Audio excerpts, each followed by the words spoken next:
আমার নবীজি বসে আছেন, চার স্ত্রী এসে রাসূলকে বলছেন একসাথে, হুজুর আমাদের চার স্ত্রীর মধ্যে গন্ডগোল লাগছে, কি নিয়া? আপনি কাকে বেশি ভালোবাসেন? সবাই বলে আমাকে, সবাই বলে আমাকে, আপনার মুখ থেকে শুনবো। নবীজি কি সুন্দর করে সমতা রক্ষা করেছেন। তাই নাকি? হ্যাঁ, ঠিক আছে, জবাব আগামীকালকে সকালবেলা দেবো, যাও। চারজনকে পাঠায় দিলেন। সন্ধ্যা হলো, 8টা খেজুর হাতের মধ্যে নিলেন। 8টা খেজুর 2টা করে ভাগ করে আম্মা জান আয়েশার ঘরে গিয়ে বলছেন, আয়েশা, তোমাকে লুকোচুরি করে তোমার কাছে 2টা খেজুর দিয়ে গেলাম, আমি তোমাকে খুব ভালোবাসি, কিন্তু এই তোমাকে যে মোহাব্বত করি এই কথাটা তুমি কাউকে বলবা না, খেজুরও যে দিয়েছে এই কথা কাউকে বলবা না। দ্বিতীয় স্ত্রীর ঘরে গিয়ে কি কথা বললেন, তৃতীয় স্ত্রী, চতুর্থ স্ত্রীর ঘরে গিয়ে 2টা করে খেজুর দিয়ে কি আচরণ করে আসলেন। পরের দিন সকালবেলা বুক ভরা আশা নিয়ে চারজনে চলে আসছে নবীর কাছে। হুজুর, আপনি কাকে ভালোবাসতেছেন, কাকে বেশি ভালোবাসেন আজকে বলতে চেয়েছেন। আমার নবীজি মুস্কে হাসি মেরে বললেন, আমি তাকেই সবচাইতে বেশি ভালোবাসি যাকে গত রাত্রিতে আমি 2টা খেজুর লুকায় দিয়ে আসছি। যা, সুবহানাল্লাহ বলবেন না?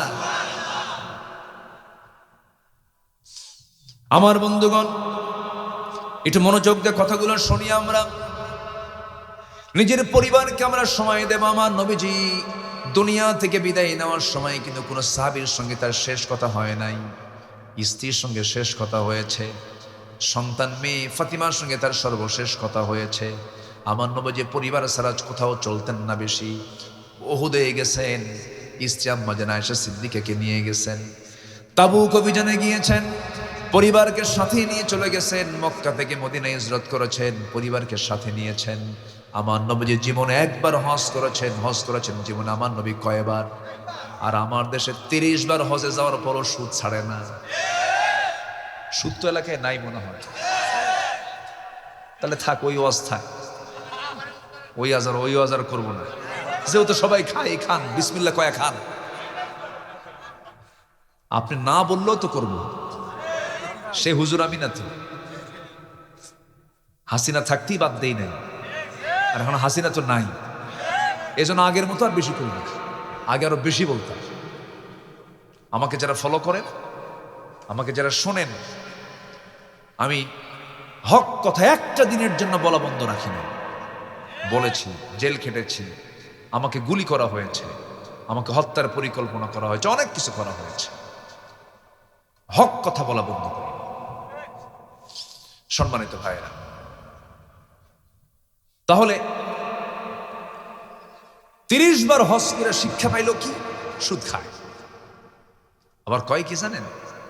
হুজুর এই হাতে আল্লাহর ঘর 30 বার ধরছে। হাজি না বললে মন খারাপ করে। 7.5 লাখ টাকা খরচ করে হজ করে আসলাম, হাজি ক ধমকায়, আসে না, হাসে না, ক হাজি, আমার হাজি বলিস না কেন? আমাদের সাবেক প্রয়াত রাষ্ট্রপতি হোসেন মোহাম্মদ এরশাদের নাম শুনছেন তো? জাতীয় চাচা। এই চাচার কারণেই তো এই 16 বছর ঠিক ছিল। চাচার তো কোনো আগা গোড়া না ছিল না, বোঝেন নাই? তেই চাচা একদিন কোন এক প্রোগ্রামে তার নাম ঘোষণা হচ্ছে, পল্লী বন্ধু, 64,000 গ্রাম বাংলার পল্লী বন্ধু হোসেন মোহাম্মদ এরশাদ। পরে বলতেছে, এই আমার নামের আগে আলহাজ আছে না, আলহাজ ক। কি বুঝতেছেন, কি বুঝতেছেন কি আপনারা? এই হচ্ছে অবস্থা। আর আমার নবীজি জীবনে হজ করছেন কয়বার? একবার। আমার নবীজি একবার হজ করেছেন, তাও একা নন। আমার নবীজি আম্মা জান আয়েশা সিদ্দিকাকে সাথে নিয়েছেন। আমার মায়ের এই কথায় খুব খুশি হবেন। হুজুর ভালো করে কোন বুড়াখালী একা যায়? বুড়াখালী একা চলে যায়, বুড়িকে নিয়ে যায় না। আমার নবীজি আম্মা জান আয়েশা সিদ্দিকাকে নিয়ে জীবনে একটা বার হজ করেছেন, একবারে তিনি তাকে সাথে নিয়ে চলে গেছেন। এবং আয়েশা বর্ণিত হাদিস, তিনি বলেন, আমার রাসূল যখন ইহরাম বাঁধবেন, ইহরামের কাপড় যখন পরবেন, ইহরাম যখন বাঁধবেন, নিয়ত যখন বাঁধবেন, তিনি আমার সঙ্গে আগে সহবাস করলেন, ইন্টারকোর্স করলেন, এরপরে পবিত্র হয়ে গোসল করে ইহরামের কাপড় বেঁধে হজের নিয়ত করে ফেললেন। জোরে বলেন সুবহানাল্লাহ। আমার নবীজি পরিবারকে খুব কাছে টেনেছেন, সন্তানদেরকে সময় দিতেন। ফাতিমাকে বিয়ে দিলেন। অল্প বয়সে রাসূল বিয়েতে বিশ্বাসী ছিলেন, বেশি বয়সে বিয়েতে বিশ্বাসী ছিলেন না। নিজেও বিয়ে করেছেন কম বয়সে, 25ই শেষ হয়ে গেছে, 25এই বিয়ে শেষ হয়ে গেছে, কিন্তু আমার দেশে শিক্ষা অর্জন করতে করতে বয়স হয়ে যায় 48 বছর মাত্র। এরপরে বিয়ে করে 3টা দাঁত পড়ে গেছে, 60 বছরের বাপ হয়, বাচ্চা নিয়ে যখন রাস্তায় হাঁটে ছেলেকে ডাক দিয়ে বলে লোকজন, এই ছেলে তোমার এটা দাদা না নানা। আমার নবীজি বিয়ে করেছেন 25 বছরে, মেয়েকে বিয়ে দিয়েছেন সুসময়ে। মেয়েকে বিয়ে দিতে নিয়ে আমার নবীজি ওই ফাতিমাকে বিয়ে দেওয়ার পর আমার নবীজি যখন মেয়েকে উঠায়া দিয়েছেন স্বামীর ঘরে, 3 দিন পার হতে দেন না। এই 3 দিন পার হতো না, রসুল ফাতিমাকে না দেখলে ছটফট করতেন। পরিবারকে প্রচন্ড ভালোবাসতেন তিনি, সন্তানদেরকে স্নেহ করতেন তিনি, নাতিপতিকে ভালোবাসতেন তিনি, নাতিপতিদের আদর করতেন তিনি, মহব্বত করতেন তিনি। আমার বন্ধুগণ, আমার ভাইরা, এই জন্য আমার পরিবারকে মজবুত করব, পরিবারকে জাহান্নাম থেকে বাঁচাবো। ইয়া আইয়ুহাল্লাযীনা আমানু কু আনফুসাকুম ওয়া আহলিকুম নারা। নিজে বাঁচো, তোমার পরিবারকে জাহান্নাম থেকে বাঁচাও। সেই জন্য পরিবারকে আমরা সাথে নিয়ে চলবো। জোরে বলি ইনশাআল্লাহ। বউর সাথে থাকলে নিরাপদ না বিপদ? বলেন, বিপদ না নিরাপদ? বউর সাথে আছে, আপনি অন্য মহিলার দিকে তাকাতে পারবেন? খবর আছে, একদম খায়া ফেলাবে আপনার। বউকে কে ভয় করে না বলেন? সবসময় বউকে ভয় করে, কি ঠিক কিনা? আপনি ভয় করেন না? অবশ্যই। বউকে না ভয় করলে সংসার হবে না। কে না বউকে ভয় করে? সবাই তো বউকে ভয় করে। ফেরাউন পর্যন্ত বউকে অত্যন্ত ভয় করত, কিন্তু যখন তিনি দিনকে গ্রহণ করলেন তাকে হত্যা করে ফেললো। অনেক লম্বা লম্বা কথা, ওইদিকে আমার যাওয়ার সময় নাই। আমার ভাইয়েরা, একটু কান লাগায় শোনেন। বউকে সাথে নিয়ে ঘুরলে পরে চোখের হেফাজত হবে, এরপরে আপনার ইমানের হেফাজত হয়ে যাবে। ধরেন আপনি ইজি বাইকে চড়েছেন, ইজি বাইক কয়নিক এলাকায় অটো আছে না, ইজি বাইকে চড়েছেন, সামনের 2টা সিট ফাঁকা, রাস্তায় বউটাকে নিয়ে স্ত্রীকে সাথে নিয়ে চলতেছেন, সামনে গিয়ে দেখেন হঠাৎ করে এক মহিলার সামনে উঠে গেছে, কোনো সাইজ বাইজ নাই, বেসাইজ মহিলা, অর্ধলগ্ন মহিলা বসে গেছে। হঠাৎ করে আপনার চোখটা ওইদিকে চলে গেছে, আপনি অন্যদিকে হয়তো খেয়াল করতে, হয়তো ওইদিকে চোখটা চলে গেছে। 29 সেকেন্ড চেয়েছিলেন। হয়তো এই দৃশ্য যদি আপনার স্ত্রীর চোখে যদি ধরা পড়ে, কিচ্ছু করবে না সারাদিন, খালি ভিতরে জ্বলবে। ভিতরে কি করবে? সারাদিন কিছু বলবে না। সন্ধ্যা যখন হয়ে যাবে, আপনি যখন বাড়িতে গিয়ে বলবেন, ঝর্ণা সুইটি 1 গ্লাস পানি দাও তো, থাও তোমার ঝর্ণা সুইটি, ছায়া থাকো আরেক দিকে, নজর আগে ঠিক করো, ঠিক কিনা? এই জন্য বউর সাথে থাকা সুন্নাহ। আলহামদুলিল্লাহ বলেন। আলহামদুলিল্লাহ। রাসূল বলেছেন, তোমাদের মধ্যে সেই লোকটাই শ্রেষ্ঠ, খায়রুকুম খায়রুকুম লিআহলিহি ওয়া আনা খায়রুকুম লিআহলি। আমি আমার পরিবারের কাছে শ্রেষ্ঠ, তোমরাও পরিবারের কাছে শ্রেষ্ঠ হয়ে যাও। শ্রেষ্ঠ বাপ হও, শ্রেষ্ঠ স্বামী হও। কি? শ্রেষ্ঠ বাপ হও, শ্রেষ্ঠ স্বামী হও, শ্রেষ্ঠ নানা হও, শ্রেষ্ঠ দাদা হও, শ্রেষ্ঠ ভাই হও, শ্রেষ্ঠ চাচা হও। কি ঠিক আছে না? নিজের পরিবারে শ্রেষ্ঠ হলে পরে আল্লাহ তাকে শ্রেষ্ঠ বানায় ফেলবেন। এরপরে নাম্বার 6 হলো, দীর্ঘ জীবনে যে ধারাবাহিক নেক আমল করবে সে ব্যক্তি শ্রেষ্ঠ মানুষ। খিয়ারুকুম আতওয়ালুকুম আমারান ওয়া আহসানুকুম আমালা। যে ব্যক্তি দীর্ঘ হায়াত পেল এবং দীর্ঘ হায়াতে যে ব্যক্তি নেক আমল করতে পারলো, সেই ব্যক্তি শ্রেষ্ঠ। নবীর চোখে যেরকম সুবহানাল্লাহ। 70 বছর বয়স, সেলুনে গিয়ে সেলুনকে বলে সাস, একদম ক্লিন শেভ করে দে, চামড়া কুচকে গেছে, বলে টাইনা ধর, আছে কিনা, আছে কিনা, টাইনা ধরে। এরপরেও ক্লিন শেভ করে ফেলে। যখন বলা হয় চাচা বয়স 70 হয়ে গেছে, দাড়িটা রেখে দেন, বলে যে মালাকুল মত সহজে আসবো না, দেরি আছে। না না, যে কোনো মুহূর্তে আসতে পারে, প্রস্তুতি নিতে হবে। লম্বা হায়াত পেয়েছেন, চোখের পানি ফেলে ফেলে তওবা করে আমরা ফিরে আসব। আমার যত বড় গুনাহ হোক না কেন, মাফ করার জন্য যিনি আছেন তিনি আমার কে? নাম্বার 7 হলো, সেই লোকটা শ্রেষ্ঠ যে ব্যক্তি মানুষের উপকার করে। এর আগে বলেছি, মানব সেবা যে ব্যক্তি করে, মানুষের সেবায় যে ব্যক্তি নিয়োজিত, এবার মানুষের যে উপকার করবে সেই লোকটা হচ্ছে সবচেয়ে শ্রেষ্ঠ মানুষ। নাম্বার 8 হলো, পাপ মুক্ত সত্যবাদী বিশুদ্ধ হৃদয়ের অধিকারী যারা, তারা হচ্ছে নবীর কাছে শ্রেষ্ঠ। নাম্বার 9 হলো, সর্বোত্তম সঙ্গী এবং প্রতিবেশী যারা আছে সে ব্যক্তি শ্রেষ্ঠ মানুষ। খায়রুল আসহাবি ইনদাল্লাহ খায়রুহুম লিসাহিবিহি ওয়া খায়রুল জিরানি ইনদাল্লাহি খায়রুহুম লিজারিহি। যার প্রতিবেশী সুন্দর, যার সর্বোত্তম সঙ্গী আছে, যার প্রতিবেশী সর্বোত্তম আছে, সে ব্যক্তি হলো শ্রেষ্ঠ মানুষ। জোরে কোন সুবহানাল্লাহ। আমার নবীর সঙ্গী ছিল আবু বকর। নবীর সঙ্গে কি ছিল বলেন? আবু বকর। বলেন তো উত্তম না?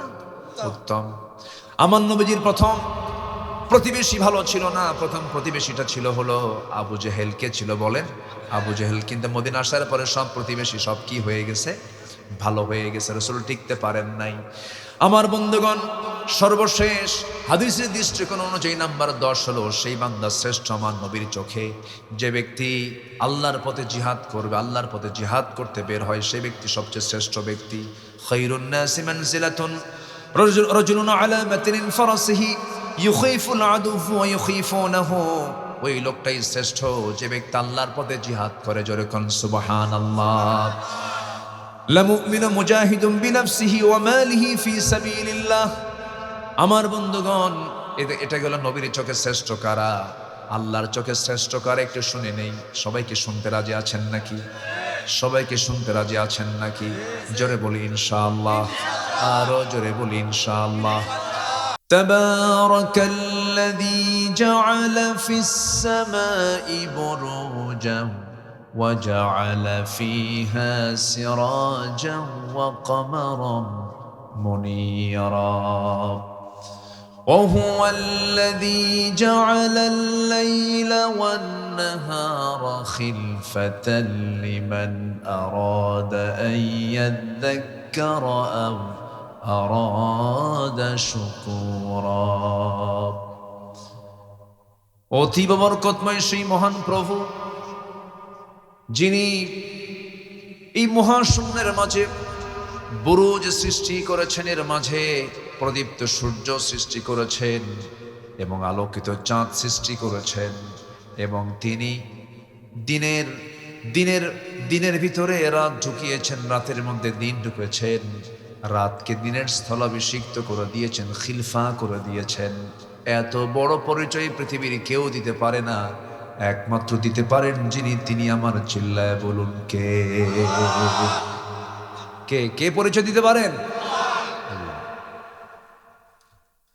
আমার ভাইরা, গোটা মাখলুকের মাঝে, গোটা সৃষ্টির মাঝে আমরা কত ছোট, আমরা কত নগণ্য, একটু লক্ষ্য করে দেখুন। আমরা যেখানে বসে আছি এটা হলো কুমিল্লা জেলার দেবিদ্বার উপজেলার বিনাইপাড় মধ্যপাড়া। আমার আল্লাহ তাআলা আছেন কোথায় দেখেন? আল্লাহ রাব্বুল আলামিন বলেন, আর রহমানু আলাল আরশি ইস্তাওয়া। আমার আল্লাহ তাআলা আরশ আজিমের সমাসীন আছেন। তিনি কত দূর একটু লক্ষ্য করে দেখলেই তো আল্লাহর বড়ত্ব বোঝা যায়। আমার আল্লাহ কত দূরে আছেন। আমরা যেখানে বসে আছি এখান থেকে মানুষ উপরের দিকে বড় জোর যেতে পেরেছিল, চাঁদের দেশে গিয়েছিল, মঙ্গল গ্রহে গিয়েছিল, কিন্তু আল্লাহ তাআলা একজন মহামানবকে 7টা আসমান জমিন, 7টা আসমান পেরিয়ে সিদরাতুল মুনতাহা পেরিয়ে আর শাজিম পর্যন্ত নিয়েছেন। তিনি হচ্ছেন মুহাম্মদ সাল্লাল্লাহু আলাইহি ওয়াসাল্লাম। Marconi, Faraday, James Watt, Copernicus, Einstein, Dalton, Galileo, এই যে দুনিয়ার জাগতিক বিজ্ঞানীগুলোকে আমরা কয়েকটা তথ্য দেবার জন্য আমরা তাদেরকে মহাবিজ্ঞানী বলি, কিন্তু আল্লাহ তাআলা আমার রাসূলকে এমন কিছু দেখিয়েছেন, এমন কিছু তিনি দেখেছেন যা পৃথিবীর কোনোদিন মানুষের পক্ষে দেখা সম্ভব নয়। আমার নবী জীবনে আমি যা দেখেছি তোমরা তা দেখতে পাও না, আমি যা শুনি তোমরা তা শুনতে পাও না, কারণ আমার আল্লাহ তাআলা নিজের পরিচয় দিতে নিয়ে বলেছেন রব্বুল আলামিন, আর আমার নবীর পরিচয় দিতে নিয়ে বলেছেন রাহমাতুল লিল আলামিন। গোটা জগতের জন্য তিনি রহমত। আমার বন্ধুগণ, সে আল্লাহ তাআলা কত দূর, অথচ সে আল্লাহ আমার সবচেয়ে আপন, সবচেয়ে প্রিয়জন, কিন্তু আমার আল্লাহ তাআলা আর শাজিমের সমাসীন আছেন। আর শাজিমটা কত দূর। মানুষ চাঁদে গেল, মানুষ মঙ্গল গ্রহে গেল, মানুষ যদি বলে আমরা সূর্যের কাছে যাব, সূর্যের কাছে কি যাওয়া সম্ভব নাকি? সূর্যের আভ্যন্তরীণ তাপমাত্রা হলো লক্ষ লক্ষ ডিগ্রি সেলসিয়াস তাপমাত্রা। এই তাপমাত্রার কাছে যদি যায় জ্বলে পড়ে সারখার হয়ে যাবে। যদি এখন মানুষ বলে আমি একটু তারকার দেশ দেখতে যাব, তারকা তো আরো দূরে, চাঁদ নিকটে, মঙ্গল গ্রহ নিকটে, কিন্তু তারকা তো আরো দূরে। তারকা দেখতে যদিও ছোট হয়, কিন্তু এক একটা তারকা আছে সূর্যের চাইতে 32-33 কোটি গুণ বড় বড়। জোরে বলে সুবহানাল্লাহ। আমার ভাইরা, ওই তারকার দেশে যদি কোনো বান্দা যেতে চায়, পৃথিবীর সবচেয়ে নিকটবর্তী তারকার নাম হলো প্রক্সিমা সেন্ট্রাই। প্রক্সিমা সেন্ট্রাই যদি কেউ যেতে চায়, জাগতিক জীবনের কোনো নভোযান দিয়ে, জাগতিক জীবনের কোনো প্রকার কপ্টার দিয়ে, বিমান দিয়ে যাওয়া সম্ভব নয়। হয়তো সে চেষ্টা করতে পারে, নভোযান দিয়ে চেষ্টা করতে পারে। লেটেস্ট নভোযান হলো অ্যাপোলো 11, যার ঘন্টার গতি হলো 39,000 কিলোমিটার। 39,000 কিলোমিটার বেগে, ঘন্টায় যদি 39,000 কিলোমিটার বেগে যেতে পারে, এমন একটা দ্রুতগামী নভোযানে চড়ে যদি রওনা দেওয়া শুরু করে দেয়, পৃথিবীর সবচেয়ে নিকটবর্তী তারকার দেশে যেতে তার সময় লেগে যাবে 1,15,000 বছর মাত্র। যাবেন কারা কারা? হাত তোলেন, বলেন যাবেন কোন দিন, বাঁচবেন কয়দিন? আমার বন্ধুগণ, এই তো বললাম সবচেয়ে নিকটবর্তী তারকার কথা বললাম। অসংখ্য তারকারা যিনি আকাশকে সুসজ্জিত করেছেন, যিনি, তিনি আমার চিল্লায় বলুন কে? ওয়ালাকাদ যায়্যানাস সামাআদ দুনিয়া বিমাসাবিহ وجعلناها رجوما للشيطان وأعتدنا لهم عذاب السعير। জোরে বলুন আল্লাহু আকবার। আল্লাহ রাব্বুল আলামিন আকাশকে অসংখ্য তারকারা যিনি সুসজ্জিত করেছেন, ডেকোরেট করেছেন, একটু তাকায় দেখেন কত সুন্দর করে বানানো হয়েছে আকাশটাকে। একটু চোখ খুলে যদি আমরা একটু দেখি, আল্লাহকে চেনার জন্য এই বিশাল সূক্ষ্ম আকাশটাই যথেষ্ট। যেরকম সুবহানাল্লাহ। এই জন্য আল্লাহ মাঝে মাঝে বলে দিয়েছেন, বিভিন্ন জায়গায় প্রশ্ন করেছেন। আল্লাহ পাক বলছেন, আফালা ইয়ানজুরুনা ইলাল ইবিলি কাইফা খুলিকাত ওয়া ইলাস সামাই কাইফা রুফিআত ওয়া ইলাল জিবালি কাইফা নুসিবাত وإلى الأرض كيف سطحت فذكر إنما أنت مذكر لست عليهم بمسيطر। জোরে বলুন আল্লাহু আকবার। আমার বন্ধুগণ, আল্লাহ বলছেন তারা কি উটের দিকে তাকায় না? উট কি সবাই দেখেছি নাকি এখানে? উট সবাই দেখি নাই, তবে উটটা হলো মরু অঞ্চলের প্রাণী। উটকে আল্লাহ পাক দেখতে বললেন, লক্ষ্য করতে বললেন, আকাশকে দেখতে বললেন, পাহাড়কে দেখতে বললেন। এই পাহাড়গুলো সিস্টেম করে সুন্দর করে সাজিয়ে রেখেছেন তিনি আমার কে? এখানে আল্লাহ পাক উটের কথা বলেছেন, পাহাড়ের কথা বলেছেন, আকাশের কথা বলেছেন, জমিনের কথা বলেছেন। এরপরে বলছেন ফাযাক্কির ইন্নামা আনতা মুযাক্কির। এই চারটা সৃষ্টির কথা আল্লাহ পাক এক্সট্রা করে তুললেন, একটু পরে বলবো, আমরা দেখি। আমার ভাইয়েরা, আরশে আজিমটা কত দূর! এই যে আকাশ আমরা দেখতে পাই, এই আকাশের চাইতে সেকেন্ড যে আকাশ আছে, সে আকাশটা আরো বড়। থার্ড যে আসমানটা আছে আরো বড়, ফোর্থ স্কাই আরো বড়, ফিফথ স্কাই আরো বড়, সেভেন স্কাইয়ের মধ্যে সবচেয়ে ছোট আকাশ হলো এই প্রথম আকাশ, আর বাকিগুলো সবচেয়ে আরো ডাবল ডাবল বড়। এরপরে সিদরাতুল মুনতাহা, এরপর আমার আল্লাহ তাআলার আরশে আজিম। যেরকম সুবহানাল্লাহ। সেই আরশে আজিমের ছায়া আল্লাহ রাব্বুল আলামিন সেই দিন জায়গা দিবেন যেদিন কোনো ছায়া থাকবে না আরশে আজিমের ছায়া ছাড়া। 7 শ্রেণীকে আল্লাহ রাব্বুল আলামিন জায়গা করে দিবেন। 7 শ্রেণী। কয় শ্রেণী বলেন? সাবআতু ইযিল্লুহুমুল্লাহু ফি যিল্লিহি ইয়াওমুল লা যিল্লান ইল্লা যিল্লুহু, ইমামুন আদিলুন, শাবুন নাশায়া ফি ইবাদাতিল্লাহ, রাজুলুন কলবুহু মুআল্লাকুন বিল মাসাজিদ। আমার বন্ধুগণ, কোনো ছায়া থাকবে না, শুধু আরশের ছায়া সেই দিন থাকবে। আল্লাহ রাব্বুল আলামিন বলেন 7 শ্রেণীকে আমি আরশ আজিমের ছায়ায় জায়গা দেব। সেই 7 শ্রেণীর মধ্যে আল্লাহ পাক আমাদেরকে শামিল করুন। এত আস্তে আমিন, যে জোরে বলেন আমিন, আরো জোরে বলেন আমিন। আমার বন্ধুগণ, সে আল্লাহর কাছে আমরা ফিরে যাব। সে আল্লাহ বলছেন, বান্দার আমি তোকে আরশ আজিমের ছায়ায় জায়গা দেব। এই 7টা শ্রেণীর মধ্যে তোর নামটা লিখে দে, আমি তোকে আমার আরশ আজিমের ছায়ায় জায়গা দেব। কিন্তু আরশ আজিমের ছায়া পাবো কোথায়? এত দূর আরশ আজিম, 7 আকাশের উপরে। সুবহানাল্লাহ বলবেন না? কোন বিমানে যাবেন? কোন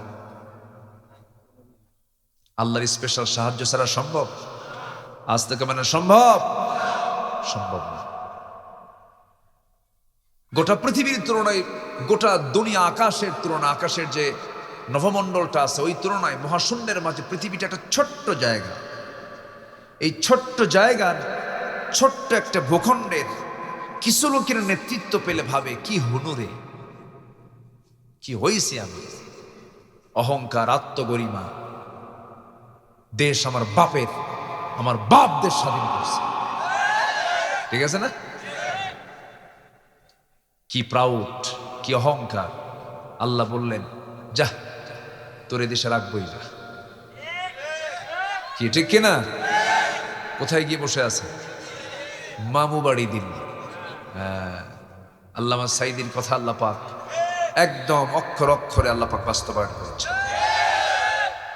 রাখেন না। তাদের কাছে মনে হচ্ছিল কি জানেন? তারা মনে করছিল যে এটা আমাদের পৈতৃক সম্পদ, আর আমরা হলাম তার ভাড়াটিয়া। আমরা হলাম তার ভাড়াটিয়া। মাঝে মাঝে কি হেও করে বলতো, এই নোয়াখালীর দিকে বাড়ি, হেও করে বলতো মাঝে মাঝে যে খেলা হবে। বলতো বলতো না? বলতো খেলা হবে। যারা চাপা মারে বেশি, মানে বজ্র আটুনি ফসকা গেল, একটা কথা আছে না? আওয়াজ খুব বড় কিন্তু বাস্তবায়ন নাই। খেলা হবে শুধু বললই, কিন্তু খেলা আর হলো না। আমরাও খুব মিস করি। মন টন খারাপ হলে লোকটাকে দেখলে একটু হাসি আসে, তো এই হাসি থেকে আমরা বঞ্চিত হয়ে আছি। বদমাইশ এগুলো। সম্মানিত ভাইয়েরা, প্রাউড করা যাবে না। সকল সৃষ্টির মাঝে আমি একটা সৃষ্টি। এই তো আমার জীবন আল্লাহ পাক দিয়েছেন। যে কোনো মুহূর্তে এই জীবনটা এই মানে অচিন পাখি খাঁচা থেকে যে কোনো মুহূর্তেই বের হয়ে যাবে। কিসের প্রাউড আমার? মরে যাব এখনই। 24 ঘন্টায় চুল থাকবে না। চুলে কত জেল দেওয়া হয়, কত শ্যাম্পু দেওয়া হয়, কত কি করা হয়। মরে যাওয়ার সঙ্গে সঙ্গে 24 ঘন্টা গনে গনে চুলের গোড়া তার ক্ষমতা হেরে ফেলবে। চুলগুলোর পতন হয়ে যাবে। কত দামি দামি চুল,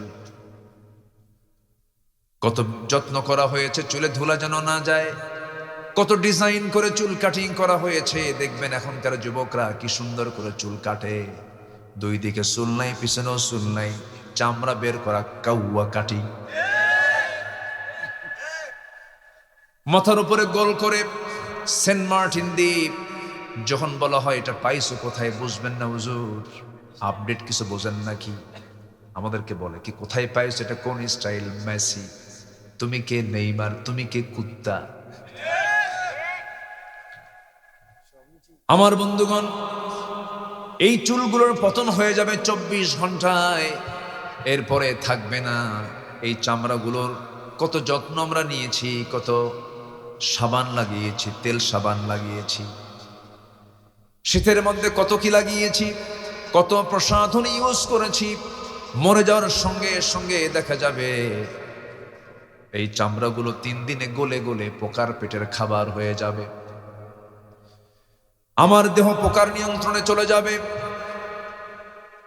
মাত্র 7 দিন লাগবে না। 7 দিনের মাথায় দেখা যাবে পেটের যে নাড়িভুড়িগুলো আছে, চোখ দিয়া, কান দিয়া, নাক দিয়া, মুখ দিয়া, সব দিক দিয়ে নাড়িভুড়িগুলো বের হতে থাকবে। চেহারা বিকৃত হয়ে যাবে। কি বিশাল বডি, সুন্দর চামড়া, চামড়াটা আল্লাহ সুন্দর দিয়েছিলেন। 6 ফুট মানুষ রাস্তায় যখন হাঁটে কি প্রাউড তার, সে গণি না, ডোন্ট কেয়ার। ওয়ালা তুসআইর খাদ্দাকা লিন-নাসি ওয়ালা তামশি ফিল আরদি মারাহা, জমিন অহংকার করে চলো না, মানুষকে এড়িয়ে চলো না। আমার বন্ধুগণ, মাত্র 3 মাস, মাত্র 7 দিনের ব্যবধানে পেটের নাড়িভুড়িগুলো সব চোখ কান নাক দিয়ে সব বের হয়ে যাবে, কিম্ভূত কিমাকার চেহারা হয়ে যাবে, অস্তিত্ব বিলীন হয়ে যাবে, পোকাগুলো গিজ গিজ গিজ গিজ করবে, দেহ থেকে পোকা উৎপন্ন হয়ে যাবে। মাত্র 3 মাস পর যদি কবর খনন করে দেখা হয়, কয়েকটা হাড় ছাড়া ওই কবরে আর কিছু নাই। আল্লাহ রাব্বুল আলামিন এর জন্য বলছেন, মিনহা খালাকনাকুম ওয়া ফিহা মিনহা খালাকনাকুম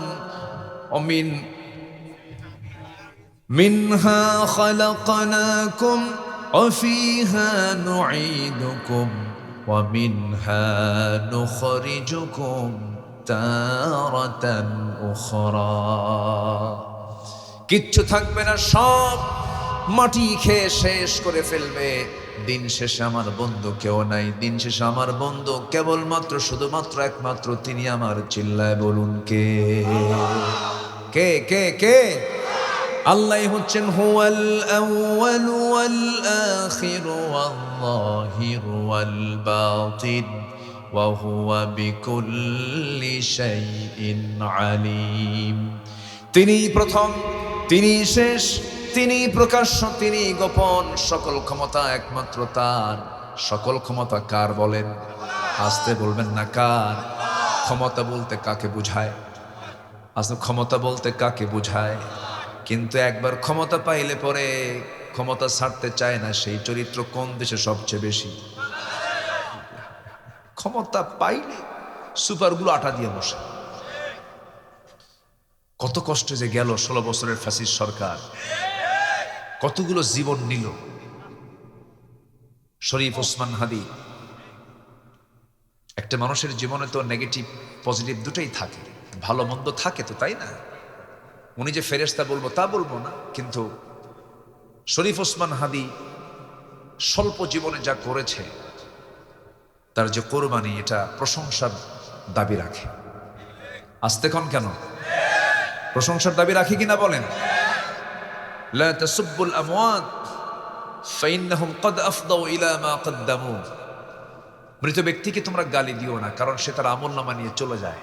তার ভালো কিছু দেখো। তো শরীফ ওসমান হাদির মধ্যে আমি যে জিনিসটা পেয়েছি, সে শত্রুকে চিহ্নিত করতে পেরেছে। দেশের প্রকৃত শত্রু কারা, এটাকে সে চিহ্নিত করতে পেরেছে। এরপর একটা মানুষ মরার আগে সে বলতেছে, আমি মনে হয় বাঁচব না, আমাকে মেরে ফেলবে, গুলি করবে। যদি আমি মরেই যাই, আমার ছোট্ট একটা ছেলে আছে, আপনারা একটু দেখেন, খেয়াল করবেন। আর আমার মৃত্যুর পরে যেন আমার বিচারটা যেন জাতি পায়, সঠিক বিচার যেন পায়। সম্মানিত ভাইয়েরা, সম্মানিত বন্ধুগণ, জীবন তো এমনই হওয়া উচিত। মুনাফিকের জীবন 1000 বছরের চাইতে ইমানদারের জীবন কয়েকটা মুহূর্তে উত্তম। সম্মানিত ভাইয়েরা, এজন্য আমরা আমাদের স্বকীয়তাকে বজায় রাখবো, ব্যক্তিত্বকে বজায় রাখবো, ইমানকে মজবুত করে রাখবো, ইমানকে জলাঞ্জলি দেব না, আমরা ইমানকে ঠিক রাখবো। জোরে বলি ইনশাআল্লাহ। সম্মানিত ভাইয়েরা, একটু মনোযোগ দিয়ে কথাগুলো শুনবেন। আমি খুব বেশি সময় নিতে পারবো না, আমি নাতি দীর্ঘ কথা বলছি, সময় বেশি পাচ্ছি না আমি আজকে। সম্মানিত ভাইয়েরা, আমরা সবার আগে আমরা কার কাছে ভালো হতে চাই? আসতে বলেন, কার কাছে ভালো হতে চাই? গোটা পৃথিবী আমার বিরুদ্ধে, ডোন্ট কেয়ার, কোনো সমস্যা নাই। গোটা পৃথিবী আমার ডিনাই করছে, কোনো সমস্যা, নো প্রবলেম। আল্লাহ আমার পক্ষে আছেন, আমি বিজয়ী। গোটা পৃথিবী আমার পক্ষে আছে, কিন্তু আল্লাহ আমার বিরুদ্ধে আছেন, আমি পরাজিত। আইয়াদুররুক আইয়ানফাউক। গোটা পৃথিবী আমার ক্ষতি করতে চায়, আল্লাহ আমার উপকার করতে চান, কেউ আমার ক্ষতি করতে পারবে না। এই জন্য সবার আগে আমার প্রিয় হতে হবে কার? আসতে বলবেন না কার? আল্লাহ রাব্বুল আলামিন বলেন, ওয়াল্লাযীনা আমানু আশাদ্দু হুব্বাল লিল্লাহ, ঈমানদার যারা তারা সবচাইতে বেশি মহব্বত করে একমাত্র আল্লাহ তাআলাকে। জোরে বলেন সুবহানাল্লাহ। শরীফ ওসমান হাদি একজন হাফেজ ছিল, হাফেজ কোরআন ছিল। তার বড় ভাই বড় আলেম, বাবা আলেম ছিলেন, মাটা পরহেজগার, ঢাকা ইউনিভার্সিটিতে পড়াশোনা করতেন। প্রচন্ড মেধাবী, প্রচন্ড সাহসী, প্রচন্ড দৃঢ়চেতা, প্রচন্ড দেশপ্রেম, প্রচন্ড আন্তরিক, প্রচন্ড বিপ্লবী চেতনা। শরীফ ওসমান হাদি, আল্লাহ তুমি তার কবরটাকে জান্নাতের নূর দিয়ে মুনাফফার করে দাও।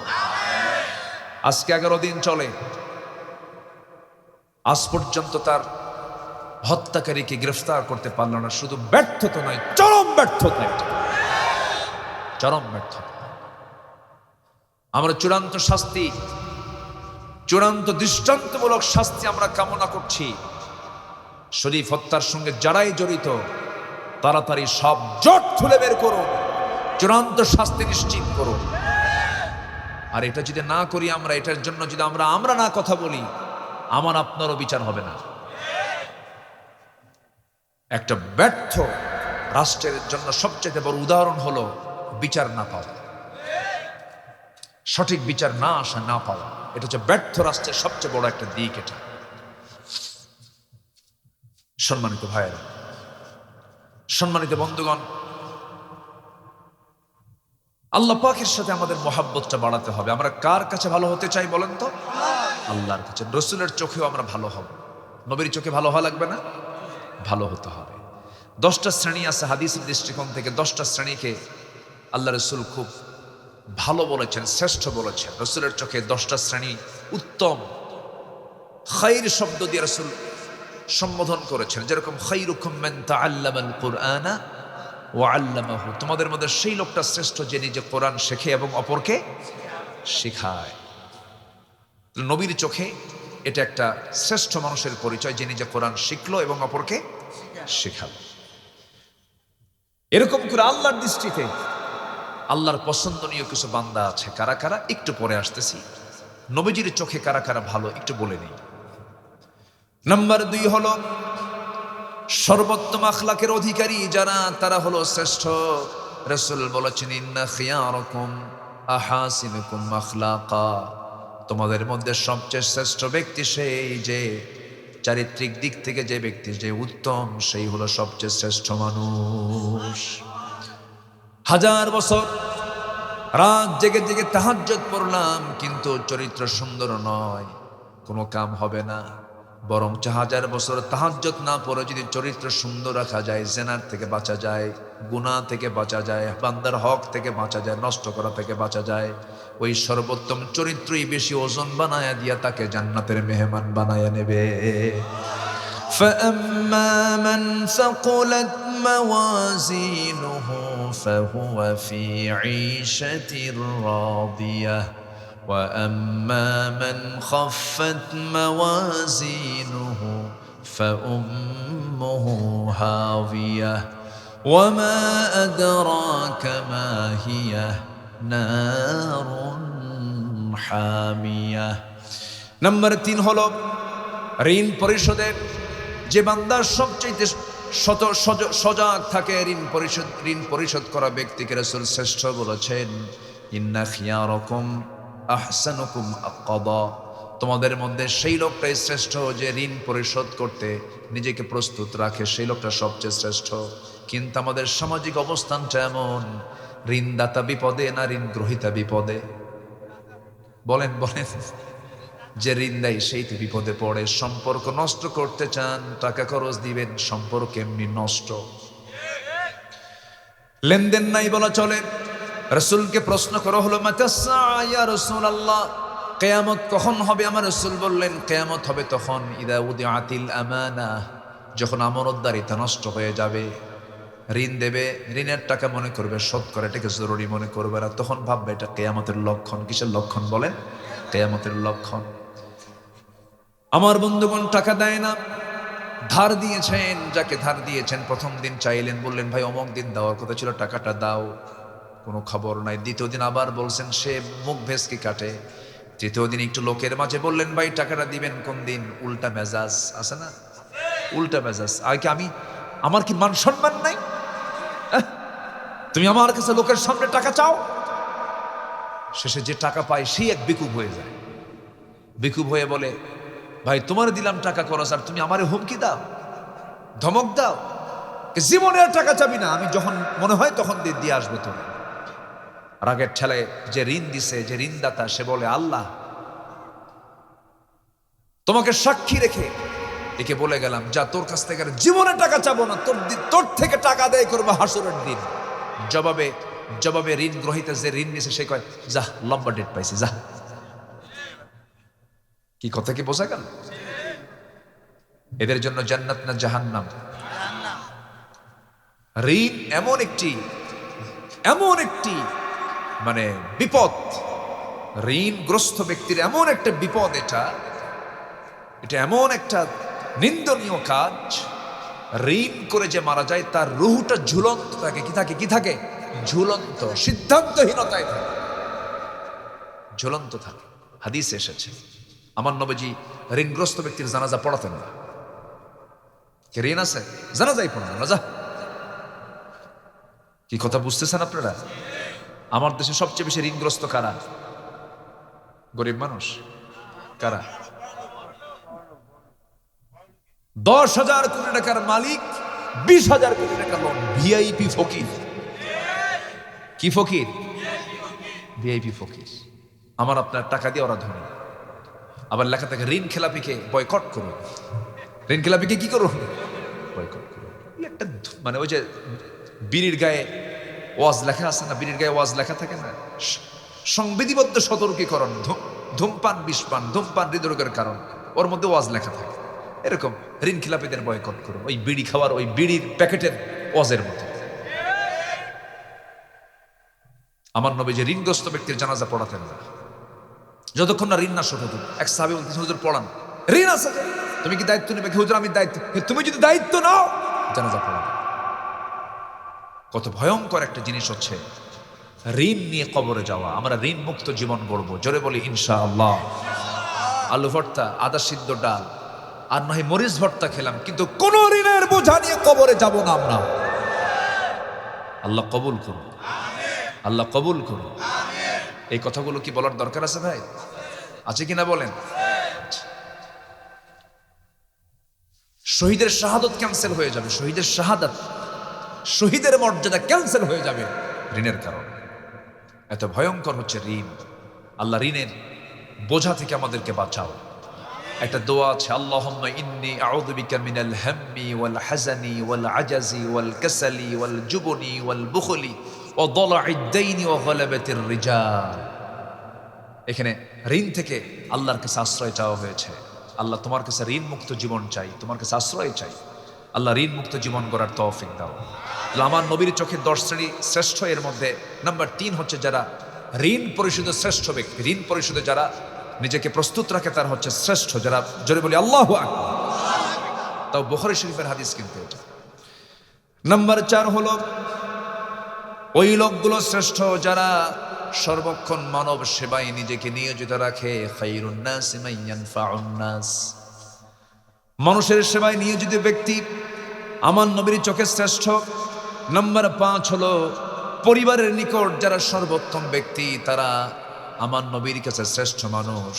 রাসূল নিজে বলেছেন, খায়রুকুম লিআহলিহি ওয়া আনা খায়রুকুম লিআহলি ওয়া ইযা মাতা সাহিবুকুম ফাদআউহু।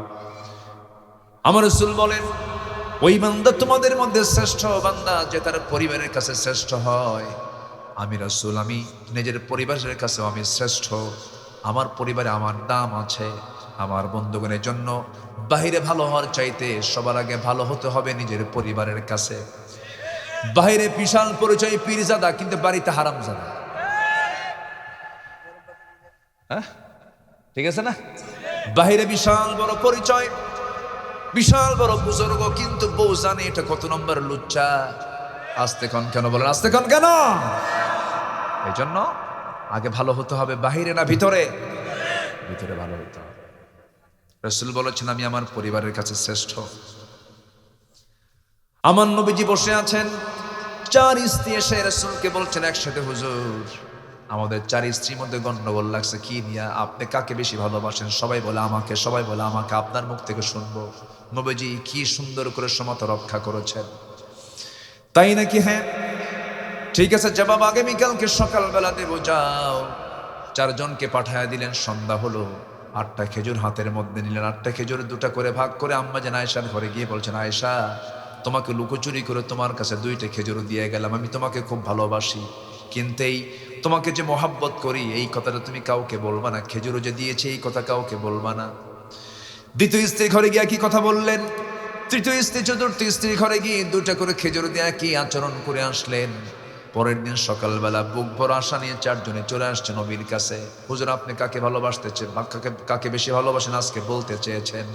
আমার নবীজি মুস্কে হাসি মেরে বললেন, আমি তাকেই সবচাইতে বেশি ভালোবাসি যাকে গত রাত্রিতে আমি 2টা খেজুর লুকায় দিয়ে আসছি। যা,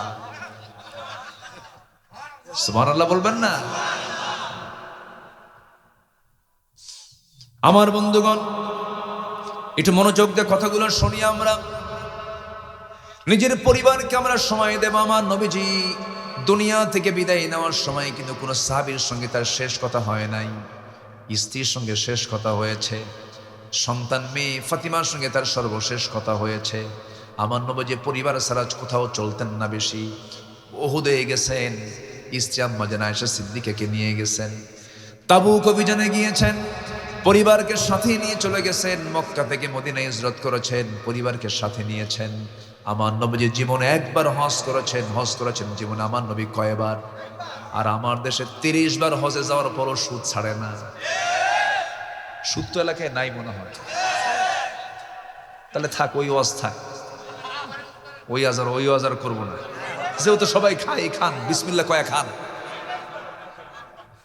আপনি না বললেও তো করবো, সে হুজুর আমি না তো। হাসিনা থাকতেই বাদ দেই নাই, আর এখন হাসিনা তো নাই, এজন্য আগের মতো আর বেশি করি না। আগে আরো বেশি বলতাম। আমাকে যারা ফলো করেন, আমাকে যারা শোনেন, আমি হক কথা একটা দিনের জন্য বলা বন্ধ রাখি না। বলেছি, জেল খেটেছি, আমাকে গুলি করা হয়েছে, আমাকে হত্যার পরিকল্পনা করা হয়েছে, অনেক কিছু করা হয়েছে। হক কথা বলা বন্ধ করি। সম্মানিত ভাইয়েরা, তাহলে 30 বার হজ করে শিক্ষা পাইল কি? সুদ খায়। আবার কয় কি জানেন, হুজুর এই হাতে আল্লাহর ঘর 30 বার ধরছে। হাজি না বললে মন খারাপ করে। 7.5 লাখ টাকা খরচ করে হজ করে আসলাম, হাজি ক ধমকায়, আসে না হাসে না ক হাজি, আমার হাজি বলিস না কেন? আমাদের সাবেক প্রয়াত রাষ্ট্রপতি হোসেন মোহাম্মদ এরশাদের নাম শুনছেন তো? জাতীয় চাচা। এই চাচার কারণেই তো এই 16 বছর টিকছিল। চাচার তো কোনো আগাগোড়া না ছিল না, বুঝলেন নাই? এই চাচা একদিন কোন এক প্রোগ্রামে তার নাম ঘোষণা হচ্ছে, পল্লী বন্ধু, 64,000 গ্রাম বাংলার পল্লী বন্ধু হোসেন মোহাম্মদ এরশাদ। পরে বলতেছে, এই আমার নামের আগে আলহাজ আছে না, আলহাজ ক। কি বুঝতেছেন কি আপনারা? এই হচ্ছে অবস্থা। আর আমার নবীজি জীবনে হজ করছেন কয়বার? একবার। আমার নবীজি একবার হজ করেছেন, তাও একা নন। আমার নবীজি আম্মা জান আয়েশা সিদ্দিকাকে সাথে নিয়েছেন। আমার মায়ের এই কথায় খুব খুশি হবেন। হুজুর ভালো করে কোন বুড়াখালী একা যায়? বুড়াখালী একা চলে যায়, বুড়িকে নিয়ে যায় না। আমার নবীজি আম্মা জান আয়েশা সিদ্দিকাকে নিয়ে জীবনে একটা বার হজ করেছেন, একবারে তিনি তাকে সাথে নিয়ে চলে গেছেন। এবং আয়েশা বর্ণিত হাদিস, তিনি বলেন, আমার রাসূল যখন ইহরাম বাঁধবেন, ইহরামের কাপড় যখন পরবেন, ইহরাম যখন বাঁধবেন, নিয়ত যখন বাঁধবেন, তিনি আমার সঙ্গে আগে সহবাস করলেন, ইন্টারকোর্স করলেন। এরপরে পবিত্র হয়ে গোসল করে ইহরামের কাপড় বেঁধে হজের নিয়ত করে ফেললেন। জোরে বলেন সুবহানাল্লাহ। আমার নবীজি পরিবারকে খুব কাছে টেনেছেন, সন্তানদেরকে সময় দিতেন।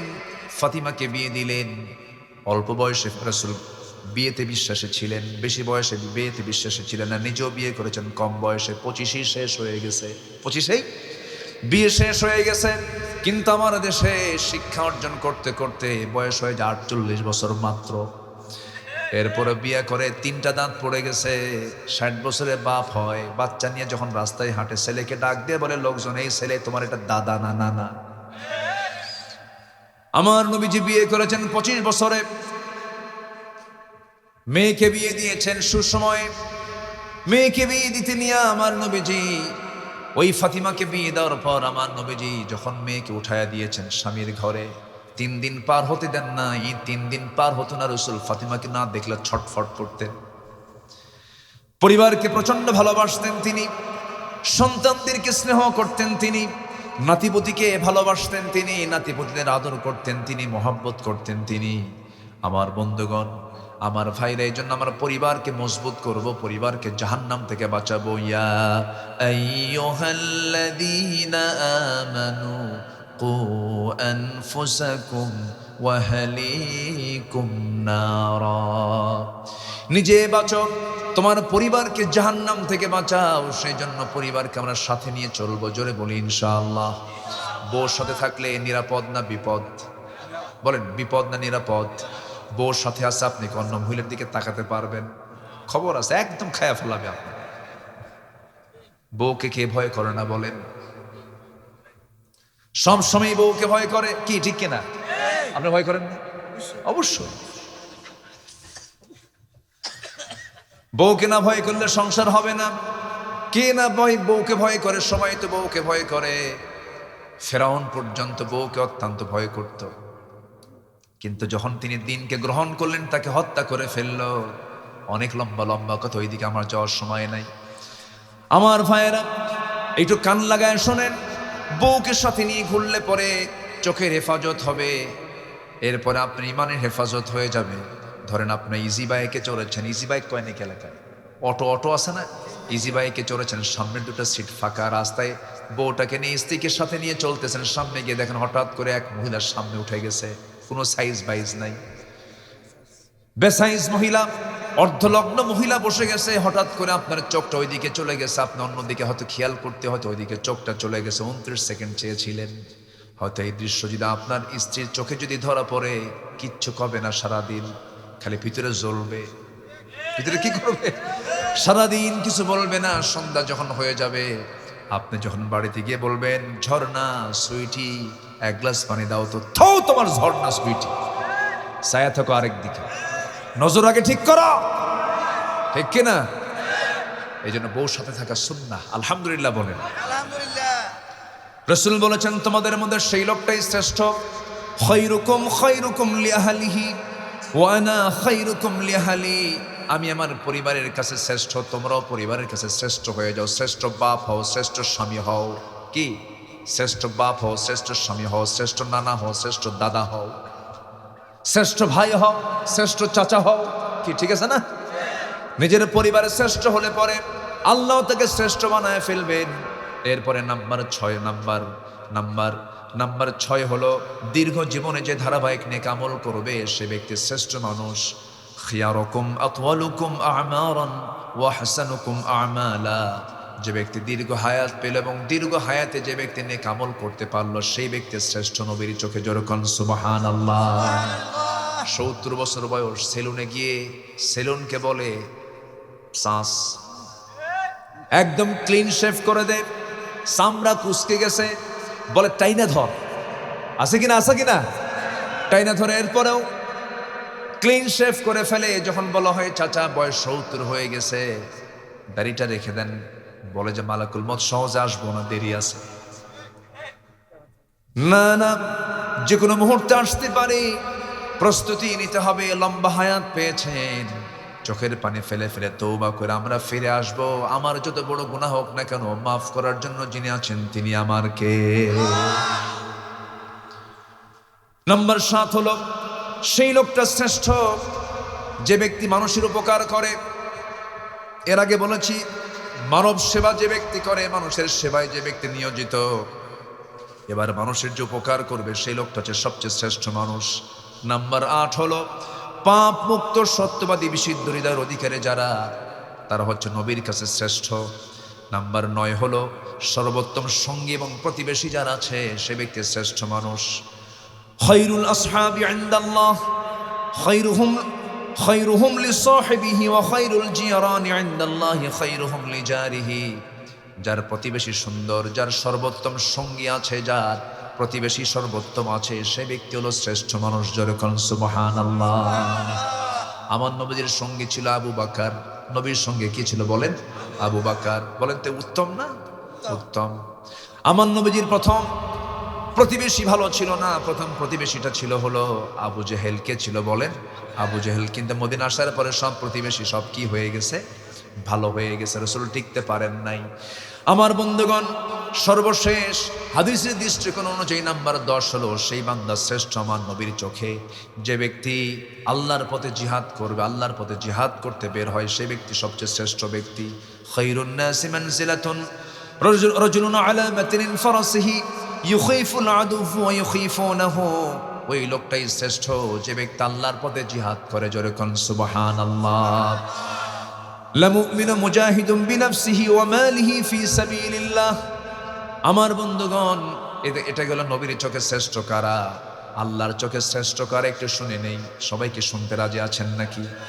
সবাইকে শুনতে রাজি আছেন নাকি? জোরে বলি ইনশাআল্লাহ। আরো জোরে বলি ইনশাআল্লাহ। আল্লাহ রাব্বুল আলামিন কাকে বেশি ভালোবাসেন?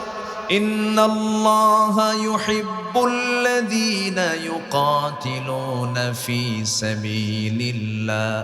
ইন্নাল্লাহা ইউহিব্বুল্লাযীনা ইউকাতিলুনা ফি সাবিলিহি সাফফান কাআন্নাহুম বুনয়ানুম মারসুস। জোরে বলুন আল্লাহু আকবার।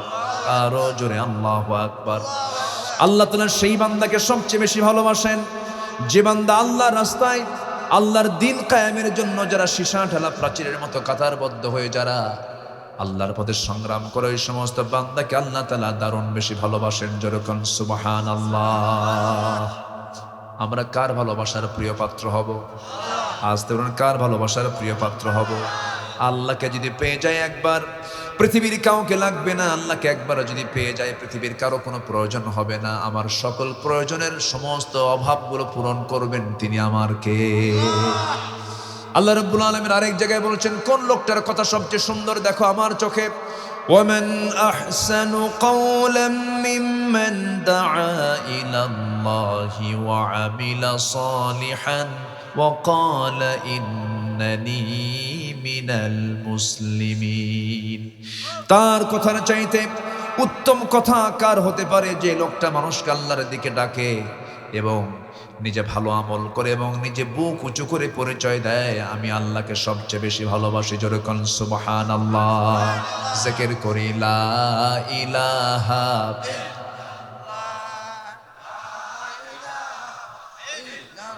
আরো জোরে লা ইলাহা।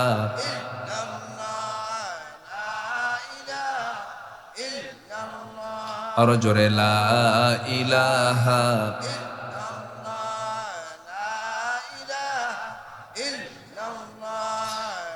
লা ইলাহা ইল্লাল্লাহ। লা ইলাহা। আরো জোরে লা ইলাহা। লা ইলাহা ইল্লাল্লাহ মুহাম্মাদুর রাসূলুল্লাহ সাল্লাল্লাহু আলাইহি ওয়াসাল্লাম। আমার সময় তো ধীরে ধীরে ফুরে যাচ্ছে। খুব অল্প সময় আমার পরবর্তীতে আরও কিছু মেহমান আছেন, তারাও কথা বলবেন। সম্মানিত ভাইয়েরা, এলাকার নাম কি? বিনাইপাড়। মাশাআল্লাহ। কি পাড়া? মধ্যপাড়া। মধ্যপাড়া। আল্লাহ তুমি এই গ্রামকে নামাজের গ্রাম বানায় দাও। আচ্ছা বলেন তো, কোন ওয়াক্তে মসজিদের সবচেয়ে কম মুসল্লি থাকে? কোন ওয়াক্তে মানুষ বাড়িতে বেশি থাকে? বলেন। থেমে আছেন কেন? লক্ষণ ভালো না, বলেন। ফজরেই মানুষ বেশি বাড়িতে থাকে, তাহলে বাড়িতে মানুষ বেশি থাকে ফজরে, আবার ফজরে সবচেয়ে কম মুসল্লি হয়। মোনাফেক জোহর পড়তে পারে, মোনাফেক আসর পড়তে পারে, মাগরিব পড়তে পারে, এসব পড়তে পারে, কিন্তু মোনাফেক কখনো ফজর পড়তে পারে না। এখন বলেন আমাদের সমাজের মানুষ বেশি না মোনাফেক বেশি? বলেন মানুষ বেশি না মোনাফেক বেশি? মোনাফেক বেশি। আমার বন্ধুগণ, বিনাইপাড় মধ্যপাড়ার গ্রামে যত মানুষ আছেন, আমি আপনাদেরকে আজকে একটা দায়িত্ব দিয়ে যাব। সেটা হলো, যেদিন আপনার গ্রামে দেখতে পাবেন জোহরের চাইতে, আসরের চাইতে, মাগরিবের চাইতে, এশারের চাইতে ফজরের মুসল্লি বেশি হয়ে গেছে, সেই দিন দেখতে পাবেন এই গ্রামে কোনো মাদক, নেশা, বেপর্দা, অশ্লীলতা, বেহায়াপনা চুল পরিমাণ থাকবে না। তাহলে আমাদের দায়িত্ব আছে না নেই? বলেন আছে। মাতব্বর যারা আছেন, বহু বিচার জীবনে করলেন, বহু সিদ্ধান্ত জীবনে নিলেন, একটাবার সিদ্ধান্ত নিয়ে দেখেন তো, খাতা কলম নেন, গ্রামে কে কে নামাজ পড়ে না তাদের তালিকা করেন। মারার জন্য না, তাদেরকে বোঝানোর জন্য। একদিন বুঝান, দুদিন বুঝান, 3 দিন বুঝান, দেখবেন চোখে পানি চলে এসেছে। দাওয়াতি কাজ করতে হবে। আল্লাহ পাক দাওয়াতি কাজকে খুব ভালোবাসেন। দাওয়াত কি শুধু হুজুরদের কাজ না সবার কাজ? দাওয়াত শুধু হুজুরদের কাজ না সবার কাজ? সবার কাজ। আমরা সবাই দাওয়াতি কাজ করব, জোরে বলি ইনশাআল্লাহ। বউটাকে বলবো, বউ নামাজ পড়ো না কেন? সন্তানকে বলবো, সন্তান নামাজ পড়ো না কেন? একই ছাদের নিচে সময়টা কাটালাম, জীবনটা কাটা দিলাম, একসঙ্গে আমরা জান্নাতও পেতে চাই, জান্নাতেও যেতে চাই। অতএব আমার স্ত্রী, তোমার সঙ্গে আমার যৌবনের এই যে লেনদেন হয়ে গেল, তোমার যৌবন আমার কাছে, আমার যৌবন তোমার কাছে। হুন্না লিবাসুল্লাকুম ওয়া আনতুম লিবাসুল্লাহুন্না। অতএব এই যৌবনটা আমরা শুধু দুনিয়ায় শেষ করতে চাই না, এই যৌবনটা আমরা জান্নাতে গিয়ে ভোগ করতে চাই, একসঙ্গে আমরা জান্নাতে থাকতে চাই। চলো নামাজ পড়ে। দেখবেন বউটার চোখ বেয়ে বেয়ে টপ টপ করে পানি পড়া শুরু হয়ে গেছে, নামাজ শুরু হয়ে গেছে। আমার নবীর প্রথম দাওয়াত বাহির না ভিতরে? খাদিজাকে আগে দাওয়াত দিয়েছেন। আগে বাড়িকে সায়েন্স করতে হবে, আগে বাড়িকে সুন্দর করে সাজায় নিতে হবে, নামাজ দিয়ে, কোরআন দিয়ে। স্ত্রীকে বলবেন, স্ত্রী তোমার ফার্স্ট দায়িত্ব হলো ঘুম থেকে উঠবে, তাহাজ্জুদটা পড়বে, আমিও পড়বো, তাহাজ্জুদে হাজির হয়ে যাব, নামাজে দাঁড়াবো। সন্তানগুলোকে নামাজের জন্য আগে তাকিয়ে দিব। আগে স্কুল না আগে নামাজ, আগে মাদ্রাসা আগে নামাজ, আগে কাজ না আগে নামাজ। সুন্দর করে এরকম করে যদি আমি আপনার সুন্দর পরিবেশ তৈরি করতে পারি, আল্লাহ রাব্বুল আলামিন বলছেন বান্দা নামাজটা কন্টিনিউ করবে, নামাজের ব্যাপারে যত্নশীল হবে। ওয়াল্লাযীনা হুম আলা সালাওয়াতিহিম ইউহাফিযুন উলাইকা হুমুল ওয়ারিসুন আল্লাযীনা ইয়ারিসুনাল ফিরদাউসা হুম ফিহা খালিদুন। জোরে বলুন আল্লাহু আকবার, আরো জোরে বলুন আল্লাহু আকবার। আল্লাহ কাকে কাকে ভালোবাসেন? আল্লাহর চোখে শ্রেষ্ঠ কারা, আল্লাহর চোখে সবচেয়ে প্রিয় বান্দা কারা? একটু কান লাগায় লাগায় শুনি। এমন কিছু আয়াত আজকে আমি বলবো যেখানে সব জায়গায় হুব্বুন শব্দ পেয়ে যাবেন, ইউহিব্বুন শব্দ পেয়ে যাবেন। আল্লাহ তাআলা ভালোবাসেন। 1 নম্বর হলো তওবাকারীকে। আল্লাহ রাব্বুল আলামিন বলেন, ইন্নাল্লাহা ইউহিব্বুত তাওয়াবিন ওয়া ইউহিব্বুল মুতাতাহহিরিন। জোরে বলুন আল্লাহু আকবার। তওবাকারীকে ভালোবাসেন, পবিত্রতা অর্জনকারীকে ভালোবাসেন।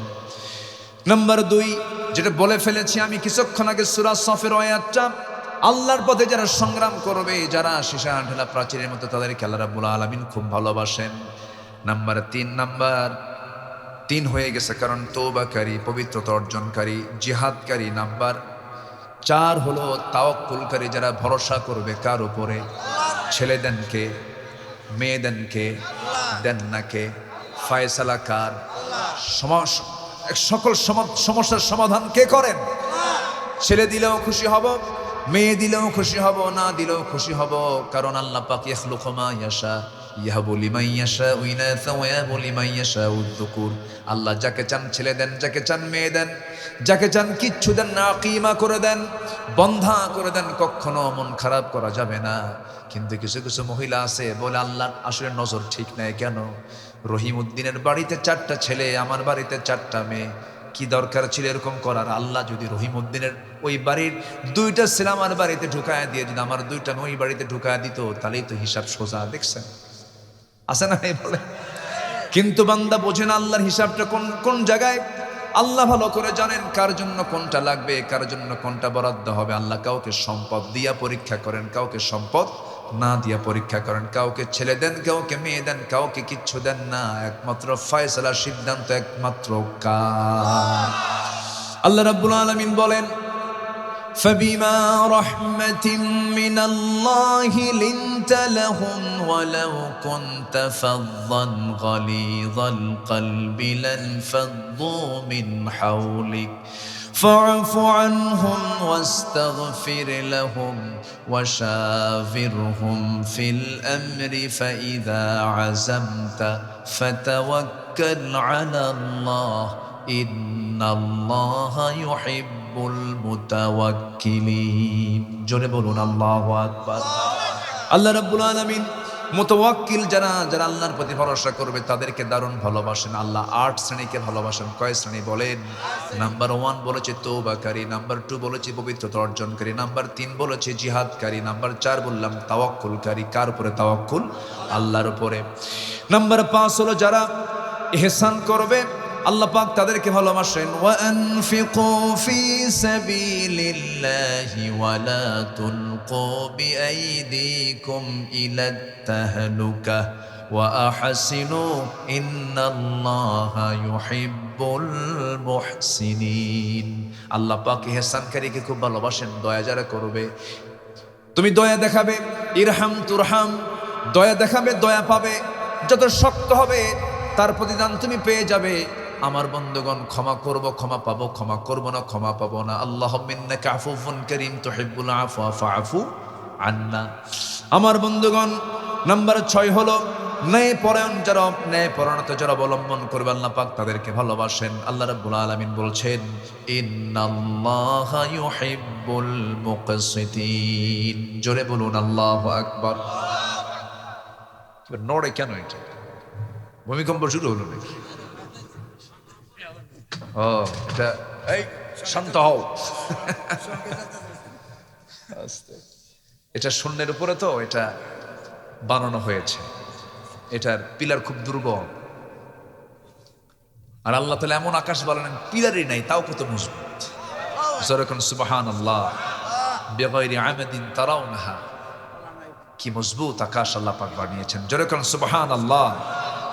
আমি তো উট আফালা ইয়ানজুরুনা ইলাল ইবিলি কাইফা খুলিকাত বলতে পারলাম না। সামা, এরপর কি ওয়াইলাস সামাই কাইফা ওয়াইলাল আরদি কাইফা সুতিহাত। এই যে 4টা সৃষ্টি নিয়ে অনেক লম্বা লম্বা কথা ছিল, সব মিস হয়ে যাচ্ছে না? এবছর থাক, আগামীতে শেষ করে দিই, আলোচনা চালাই। জোরে বলি ইনশাআল্লাহ। আর জোরে বলি ইনশাআল্লাহ। ন্যায়পরায়ণ যারা আল্লাহ পাক তাদেরকে খুব ভালোবাসেন। জোরে বলেন সুবহানাল্লাহ। আর শাসিমের ছায়া আল্লাহ পাক 1 নম্বর তালিকায় রেখেছেন ন্যায়পরায়ণ শাসককে, ন্যায়পরায়ণ বিচারককে, ইমামুন আদিলুন, ন্যায় বিচারপতিকে আল্লাহ পাক আর শাসিমের ছায়ায় 1 নম্বর কাতারে রাখবেন। জোরে বলেন সুবহানাল্লাহ। বিচারকের দাম সবচেয়ে কম না সবচেয়ে বেশি? দুনিয়াতেও ওদের মান কিন্তু সবার উপর। এই জন্য আল্লাহ তো বিচারক। আলাইসাল্লাহু বিহকামিল হাকিমিন। নাম্বার 7 হলো যারা মুত্তাকি হবে আল্লাহ তাদেরকে ভালোবাসেন। আল্লাহ রাব্বুল আলামিন বলছেন, ইন্নাল্লাহা ইউহিব্বুল মুত্তাকিন। আল্লাহ পাক মুত্তাকিনদেরকে দারুণ ভালোবাসেন। জোরে বলি সুবহানাল্লাহ। যারা সবরকারী, যারা আল্লাহর পথে যারা সবর করবে আল্লাহ পাক তাদেরকে ভালোবাসেন। وكأين من نبي قاتل معه ربيون كثير فما وهنوا لما أصابهم في سبيل الله وما ضعفوا وما استكانوا ওয়াল্লাহু ইউহিব্বুস সাবিরিন। আল্লাহ তাআলা ধৈর্যশীলকে দারুণ ভালোবাসেন। জোরে কোন সুবহানাল্লাহ। ধৈর্য ছাড়া কোনো কিছু অর্জন হয় না। ধৈর্য হলো বাগান, রাগ হলো জঙ্গল। রাগ কি? জঙ্গল। জঙ্গল তেমনি হয়, কিন্তু বাগান তো সাজাতে হয়, বাগানকে পরিশ্রম করতে হয়, মেহনত করতে হয়। এই জন্য ধৈর্য হলো বাগান, রাগ হলো জঙ্গল। জঙ্গল হব না, বাগান হব। রাগী হব না, ধৈর্যশীল হব। ধৈর্যশীলের সাথে কে আছেন? আল্লাহ আছেন।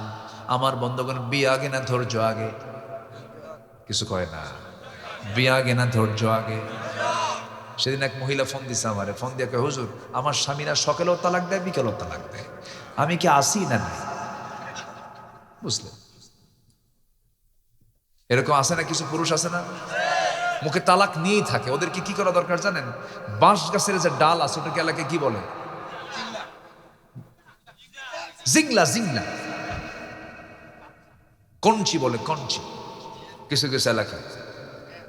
বেত, হ্যাঁ এরকম, মানে জিংলা। ওই বাঁশের জিংলা কয়েকটা, পাকা বাঁশের জিংলা কয়েকটা এক জায়গায় করে পিটন দরকার। এত তালাক শব্দ নিস কেন? আমার মায়ের এই লাইনে খুব খুশি, হুজুর ভালো করে কর। এগুলো কেন করবেন? তালাক টালাক দিয়ে আমাদের কাছে এসে এমন কান্দা কান্দে আর বলে, হুজুর কি যে ভুল করছি, হুজুর বাচ্চা আছে, মেয়ে আছে, হুজুর দেখেন তো একটু প্যাঁচ মুছ মেরে ঘুরে আনা যায় কিনা। মানে হুজুর শরীয়তের মালিক। এরকম আছে না নাই? ধৈর্য যার নাই, ইমান হুমকির মুখে পড়ে যাবি। ধৈর্য আছে যার, ইমান তার ঠিক থেকে যাবে। ধৈর্য আগে আনতে হবে। ব্যবসা আগে না ধৈর্য আগে? লুঙ্গি বিক্রি করবেন আপনি, লুঙ্গির দোকানদার এক লুঙ্গি দেখি কি এক লুঙ্গি কিনবে নাকি?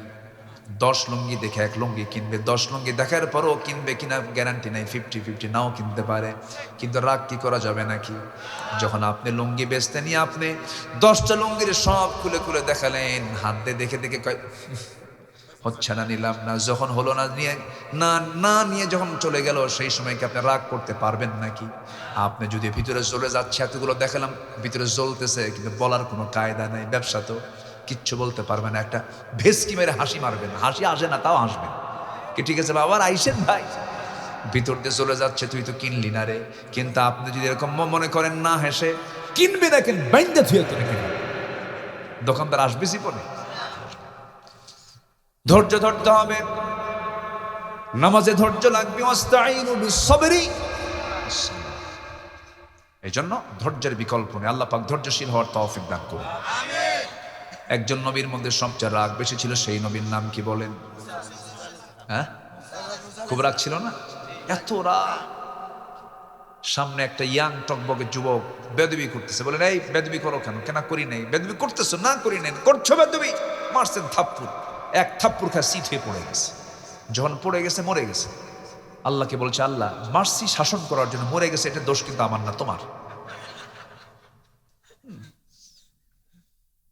আল্লাহ বললেন, দেশ ছাড়ো, হিজরত করো, ফেরন তোমারে ছাড়বে না। একদম খুনের মামলা দিয়ে দিচ্ছে। দেশ ছাড়লেন, চলে গেলেন মাদিয়ান। কোথায় চলে গেছেন? মাদিয়ান যাওয়ার পরে প্রচন্ড ক্ষুধা তৃষ্ণা, কেউ নাই, কেউ চেনেও না। কূপের ধারে গিয়ে কূপ থেকে পানি তুলে ঠান্ডা কূপের পানি পান করলেন, তৃষ্ণা নিবারণ করলেন। সামনের দিকে তাকায় দেখেন বালতি হাতি নিয়ে দাঁড়ায় আছে 2 মহিলা। বলে নাই, তোমরা বাড়ির বালতি নিয়ে দাঁড়ায় আছো কেন? তুই কূপ থেকে পানি নেব, নিয়ে যাও। সন্ধ্যার পরে তো মেয়েদের বাহিরে থাকতে নেই। বলতেছে যে ভিতরে আমরা যে কূপ থেকে পানি তুলবো, ওই ঢাকনার ওজন তো অনেক বেশি, 7 থেকে 8 জন পুরুষ মানুষ লাগে, আমরা তো পারবো না এটা। তাই ঠিক আছে, দাও বালতি। বালতি নিয়ে কূপের ধারে গেলেন, ঢাকনায় হাত দিলেন, সিটকে পড়ে গেছে 14 হাত দূরে। 2 মহিলা মনে মনে, এটা মানুষ নয়, এত শক্তি এক মানুষের গায়ে থাকে?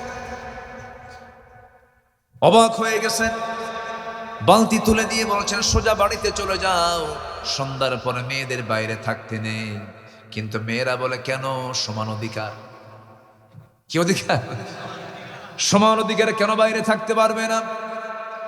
এই যে চলতেছে আজকের সমাজের সমান অধিকারের নামে বেহাপনা চলতেছে। মেয়েরা কোনোদিন পুরুষের মতো হতে পারবে না, পুরুষরা কখনো মেয়েদের মতো হতে পারবে না।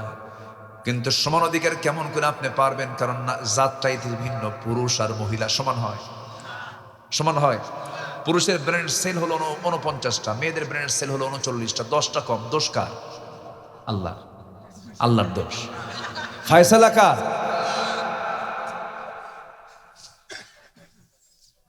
শক্তির দিক থেকে মেয়েরা ফার্স্ট না পুরুষরা ফার্স্ট? গায়ের শক্তি কার বেশি? পুরুষের বেশি। ছেলের সন্তান যে মার দুধটা খায়, সে দুধটা হলো ডাবল ঘন, আর মেয়েদের যে দুধটা সেটা হচ্ছে সিঙ্গেল পাতলা। দুধটাও সিঙ্গেল, খাবারটাও অর্ধেক। মেয়েদের খাবারটাও কি অর্ধেক, পুরুষের খাবারটা ডাবল।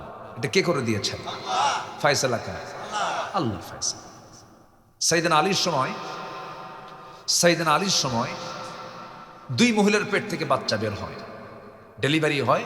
অন্ধকার রাত্রে দুইজনে একটা অন্ধকার রাত্রের রুমের মধ্যে ছিল। আল্লাহর ফায়সালা, ডেলিভারি হয়ে গেছে, একটা ছেলে একটা মেয়ে। আগের যুগ থেকে ছেলের সন্তানের দিকে একটা আকর্ষণ ছিল, এখনো আছে।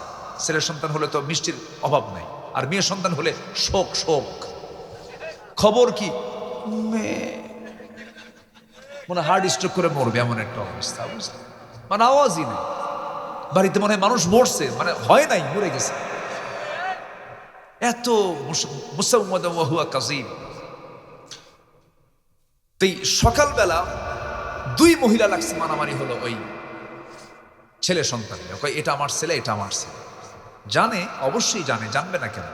কিন্তু ছেলের সন্তানে করছে হুড়াহুড়ি, মারামারি শুরু করে দিছে। এরপরে এটা চলে গেছে আলী পর্যন্ত।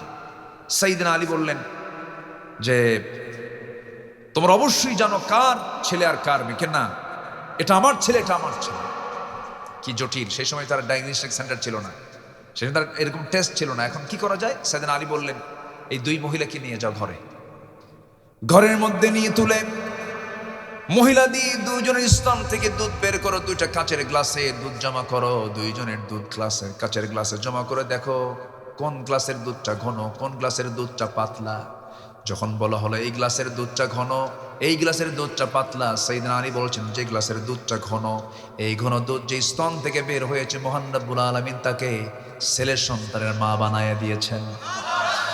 যে গ্লাসের দুধটা পাতলা, সেই পাতলা দুধ যে স্তন থেকে বের হয়েছে, সেই স্তনের দুধকে মহান রব্বুল আলামিন মেয়ের সন্তানের জন্য বরাদ্দ করেছেন। দুজন সন্তানের, দুজন মায়ের কোলে দুই সন্তানকে তুলে দেওয়া হলো। আমার ওয়াজও শেষ হয়ে গেল। কিন্তু দুধ কেন ঘন হলো, দুধ কেন পাতলা হলো? ওয়াজ আবার শুরু হলো। হুজুরের সব দিকে যায়।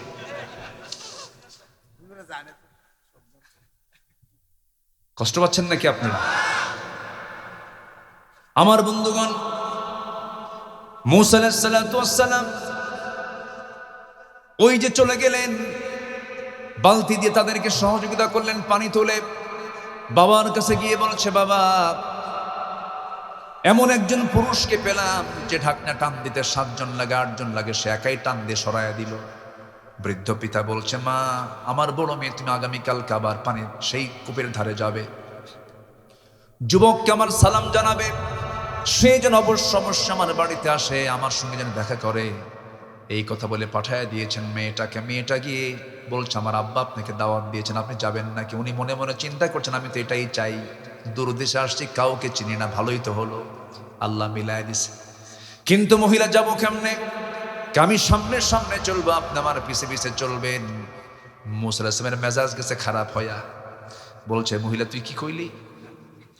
তুই মহিলার সামনে সামনে যাবে, পিছে পিছে আসবো, আমি সেই জাত নাকি? আমি তো পুরুষ জাত, মেয়েদের পিছনে থাকবো না, আমি সামনে থাকবো, আমি থাকবো সামনে, আমি ইমাম। আমি কি? পুরুষরা হলো কি বলেন? নেতা, ইমাম। আমি সামনে থাকবো, তুমি আমার পিছে পিছে থাকবে। আমার সতর একরকম, তোমার সতর আর একরকম। আমার সতরটা হলো নাভি থেকে হাঁটু পর্যন্ত, তোমার সতর হলো মাথা থেকে পা পর্যন্ত। অতএব তুমি পিছে থাকবে। তুমি যদি সামনে থাকো তাহলে দেখা যাবে আমার চোখের গুনাহ হয়ে যাবে। পিছে পিছে থাকবে, আমি সামনে সামনে চলবো। শুধু 2টার কথা বলবা তুমি, 2টার কথার বাইরে কোনো কথা বলতে পারবা না, কারণ মেয়েদের কথার মধ্যে আকর্ষণ আছে না নাই? কোনো কথা বলবা না, শুধু 2টা শব্দ বলবা। ভুল করে ডানে গেলে বলবা বাম, বামে গেলে বলবা তুমি ডান, বাম ডান, এর বাইরে একটা কথাও কবি না। কি কথা কি বুঝতেছেন? কি চরিত্রবান যুবক! মূসা আলাইহিস সালাতু ওয়াস সালাম, সেই সময় তিনি নবী হন নাই, এই মহিলা মনে মনে কয় গতকালকে দেখলাম শক্তিশালী যুবক, একাই টান মারলো, সিটকে পড়ে গেল ঢাকনা। আজকে দেখি চরিত্র ভালো, কারণ এই সমস্ত যুবকদের সামনে একটা নারী 100% নিরাপদ। চরিত্রবান যুবক, এটা ভালো, তাকায় থাকে না, ফেল করে না, বদনজর দেয় না, গভীরভাবে তাকায় না, ভালো, মনে মনে পছন্দ হয়ে গেছে। সুবহানাল্লাহ বলবেন না? তাহলে আদর্শ মেয়েরা দুটো জিনিস পছন্দ করবে, চরিত্রবান আর কর্মঠ। আর এখনকার মেয়েরা পছন্দ করে কি জানেন? হাঁটু ফাটা প্যান্ট।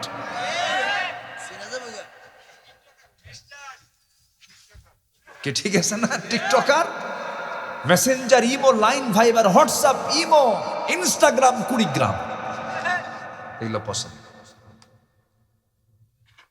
আপনি জান কেন? বসে কষ্ট পাচ্ছেন নাকি আপনারা? আমার বন্ধুগণ, মূসা আলাইহিস সালাম এবার সামনে চললেন, চলে গেছেন বাড়ি পর্যন্ত। চলে যাওয়ার পর এবার সালাম বিনিময় হলো। বৃদ্ধ লোক, মাথার চুল সাদা, দাড়ি সাদা, গোটা গা গুলো, চামড়াগুলো কুঁচকে গেছে বয়সের ভারে। বৃদ্ধ লোকটাকে জড়িয়ে ধরে বলছেন, কেমন আছেন চাচা? ভালো আছি। এবার বৃদ্ধ লোকটার মুখ থেকে বের হয়ে আসছে, যুবক, তোমাকে চিনি আমি, তোমার নাম তো মূসা। উনি থমকে গেলেন, আমার চিনলো কেমনে? আমি তো অচেনা জায়গায় আসছি, আমার তো রিপোর্ট তেমন নেগেটিভিটি আছে কিছু, থাপ্পড় মারছি, মরে গেছে। লোকটাকে বিশাল টেনশনে পড়ে গেছেন। এবার বলছেন, আপনি আমাকে চিনলেন কেমনে? এবার তিনি মুস্কান হাসি মেরে বলছে, মূসা নাম শুধু জানি না, কামও জানি কি, থাপ্পড় মারছো, মানুষ মরে গেছে, এরপরে আসছো। কথা বুঝতেছেন? এবার বলছেন, ও যুবক মূসা, তুমি চিন্তা করো না, তুমি তোমার শত্রুর সামনে দাঁড়ায় কথা বলছো না। যদি আমার চামড়াগুলো কুঁচকে গেছে, চুলগুলো সাদা হয়ে গেছে, শুভ্র হয়ে গেছে, সাদা হয়ে গেছে, আমি বুড়া হয়ে গেছি, পছন্দ মনে হয় হচ্ছে না, কিন্তু আমি সাধারণ বুড়োদের কাতারের বুড়ো নই। ওয়া ইলা মাদিয়ানা আখাহুম শুআইবা, এই মাদিয়ানবাসীর জন্য যাকে নবী করে পাঠানো হয়েছে সেই হলাম আমি, আল্লাহর পয়গম্বর শুআইব আলাইহিস সালাতু ওয়াস সালাম। খুব খুশি হয়ে গেছেন এবার মূসা। তিনি নবী হন নাই, খুব রাগ, খুকি রাগ থাকা পর্যন্ত নবুয়ত দেন নাই আল্লাহ তাআলা। এবার বলছেন, হে মূসা শোনো, গতকালকে আমার মেয়েকে দেখেছো, আজকে আমার মেয়েকে দেখলা, এই দুইটারে যে কোনো একটা মেয়েকে আমি তোমার সঙ্গে বিয়ে দেব, তুমি কি বিয়ে করবা নাকি? যখন তখন। কি কথা কি বুঝতেছেন? উত্তর কি দিল? মানে এখনই। তিনি বলছেন, না, বিয়ে দেওয়া যাবে না এখন। কেন? রেকর্ড ভালো না? কেন? থাপ্পড় মারলি মানুষ মরে, থাপ্পড় মারলে মানুষ মরে যায়, বিয়ে দিলে বেকায়দা হয়ে যাবে। অতএব আমার বাড়ির যে ছাগলগুলো আছে, ছাগলগুলো তোমাকে 8 বছর পালতে হবে, 10 বছর পালতে পারলে আরো ভালো। এবার 8 বছর 10 বছর ছাগল পালার দায়িত্ব মূসা আলাইহিস সালাম পেলেন। বলুন তো, এই পৃথিবীতে সবচেয়ে শান্ত ভদ্র, সবচেয়ে নরম শান্ত ভদ্র প্রকৃতির প্রাণীর নাম হলো ছাগল। শান্ত প্রাণী না? খুব শান্ত না? কথা শোনে না? এই একটা ছাগল বেয়াড়া, খুব তেড়া একটা প্রাণীকে পালার দায়িত্ব মূসাকে দেওয়া হলো। যে লোকটা রাগ সবচাইতে বেশি, ছাগল পালতে শুরু করলেন 10 বছর। সর্বশেষ দিন যেদিন তিনি ছাগলগুলোকে নিয়ে যখন তিনি ফেরত আসবেন বাড়ির দিকে, একটা ছাগল পাল থেকে মারছে দৌড়। সেই ছাগলটার পেছনে আল্লাহর নবীও দৌড়। নবী তখন হন নাই, ছাগলও দৌড়ায়, তিনিও দৌড়ান। দৌড়ানোর পরিমাণ যত বাড়বে, রাগ কমবে না, বাড়বে। বাড়তে বাড়তে 100 ডিগ্রি চূড়ান্ত রাগ উঠে গেছে। ছাগলকে ধরে ফেলেছেন। ছাগল থরথর করে, ছাগল কাঁপতেছে, দুই হাতে শক্ত করে ধরে শূন্যের উপরে চড়াইছেন, আছাড় মারবেন। কিন্তু ছাগলটার দিকে তাকায় দেখেন, তার লোমকূপ দিয়ে ঘামগুলো টপ টপ করে পড়তেছে। ছাগলটা হাঁপাচ্ছে, কাঁপতেছে, থরথর করে কাঁপতেছে, চোখে মুখে ভয়, চোখে মুখে তার ভয়ের চিহ্ন। মনে মনে চিন্তা করলেন, ছাগল রে, 10 বছর পাললাম, তোরে মাইরাও লাভ নাই, তোর প্রতি রাগ করেও লাভ নাই। ছাগলটার প্রতি তারা দয়া হলো, মায়া হলো। আস্তে করে 2 হাত থেকে 2 পা ছেড়ে দিয়া ছাগলটাকে কোলের মধ্যে সুন্দর করে তুলে নিয়ে মোহাব্বত করতে লাগলেন। আল্লাহ বললেন, মূসা রাগ কমে গেছে, নবুয়ত দিয়ে দিলাম। যারাকান সুবহানাল্লাহ। আল্লাহ রাব্বুল আলামিন ধৈর্যশীলকে খুব ভালোবাসেন। আল্লাহ ধৈর্যশীলদের সঙ্গে আছেন। তাহলে 8টা বিষয়, 8টা ব্যক্তিকে আল্লাহ পাক ভালোবাসেন। আর 10 শ্রেণী আমার রসুলের চোখে শ্রেষ্ঠ, তা সে 10 শ্রেণী বলে ফেলেছি। আর 8টা শ্রেণীর 1 নম্বর শ্রেণী হলো, তওবা করবো আমরা কার কাছে? নাম্বার 2 হলো পবিত্রতা অর্জন করব কার জন্য? নাম্বার 3 আল্লাহর পথে জিহাদ করব কার জন্য? ভরসা করব কার উপরে? 4 চলে গেল। নাম্বার 5 হলো ইহসান করব, আমাকে মাফ করবেন কে? আল্লাহ আমার সঙ্গে থাকবেন ওয়াদা করেছেন কে? নাম্বার 6 হলো ন্যায় পরায়ণতা যারা দেখাবে, ন্যায় বিচার যারা করবে, আল্লাহ পাক তার সঙ্গে আছেন, তাকে ভালোবাসেন। এরপরে মুত্তাকি যারা হবে তাদেরকে আল্লাহ পাক ভালোবাসেন। নাম্বার সর্বশেষ 8 হলো যারা ধৈর্যশীল, আল্লাহ পাক তাদেরকে ভালোবাসেন। জোরে কান সুবহানাল্লাহ। জিকির করুন লা ইলাহা।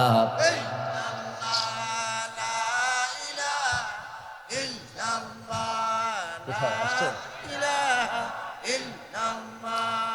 লা ইলাহা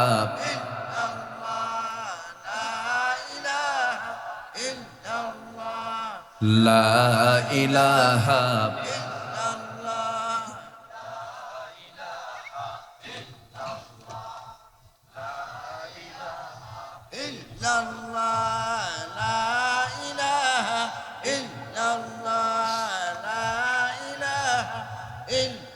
লা ইলাহা ইল্লাল্লাহু মুহাম্মাদুর রাসূলুল্লাহ সাল্লাল্লাহু আলাইহি ওয়াসাল্লাম। আমার ভাইজান আসছেন।